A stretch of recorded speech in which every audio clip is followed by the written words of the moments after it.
তেইশ মারা গেছে ভাই জানে দশা কিনা নাই। কেন মাদন আজ বেচা কিনি কিরকম? হ্যাঁ ওই যে ওটা উঠিয়া মাটি তেমন একটা আজকে তো বাজারের অবস্থা, আজকে হলো শনিবার, বাজারে কি অবস্থা? হ্যাঁ দাদু, বাজারের অবস্থা কিরকম? ভালো। এই দেখেন কত মাল নিয়ে আজকে বাজারে কি অবস্থা, মানুষই নাই বাজারে। আজকে শনিবার, বাজারের দিন,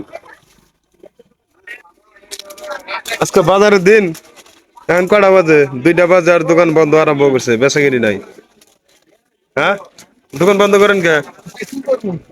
বেচা কিনে নাই? 150 টাকা? ঠিক আছে। হ্যাঁ। তারপরে মাটি ভাতনা দিচ্ছি 100 টাকা, 100 টাকা ভাত খাইছি 100 টাকা, পান সিগারেট খাইছি 50 ঠিক আছে, টাকা। তো এরকম বাজার। কি হলো, বাজার কিরকম হলো আপনার?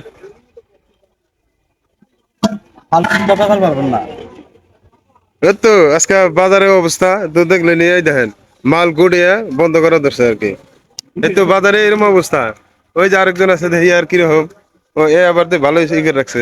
আপনার কিরকম অবস্থা? সুপার।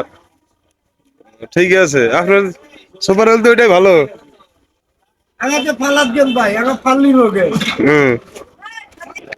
এইটা আজকে বাজারের অবস্থা দেখেন কিভাবে বয়ে রয়েছে, মানুষ পাট নাই। কেলো দোকান বন্ধ করে আনাইছেন? এই দোকানের অবস্থাটা দেখি কিরকম। কেলো মহাজন ভাই, দোকানের কি খবর? বাজার মানুষ কিরকম আজকে? মোটামুটি। বেচা কিনি ভালো? আসলে কাপড়ের দোকানদার না, দেখেন এই যে লাখ লাখ টাকার বস্তু নিয়ে এই এত মাল নিয়ে যদি বয়ে থাকে, যদি বেচা কিনি না হয় তাহলে কিরকম হবো? হ্যাঁ, ঠিক আছে। এই যে আঙ্গুর ভাইজান দেখেন, এই যে কিভাবে বই দিছে। কি খবর? ভাই জানে তেইশ মারা গেছে ভাই জানে দশা কিনা নাই। বেচা কিনা নাই? দশা কিনা নাই একটা মানুষ ভাই ঠিক আছে। এইটা হয়েছে জাদি বাজারের দৃশ্য। আজকে একটা মানুষও নাই বাজারে। কি খবর? একবারে নাই, একবারে নাই? একদম নাই। পরদিন মারা গেছে, খাওয়ার পয়সা হইতেছে না। খাওয়ার পয়সা হইতেছে, ও বউ আলাই দিব, ধৈর্য ধরেন ও বউ। এই যে নিরামিষ ভাবে একদম বয়ে রয়েছে, এই যে বয়ে রয়েছে, এই যে আরেকজন লাইন ধরে বয়ে রয়েছে।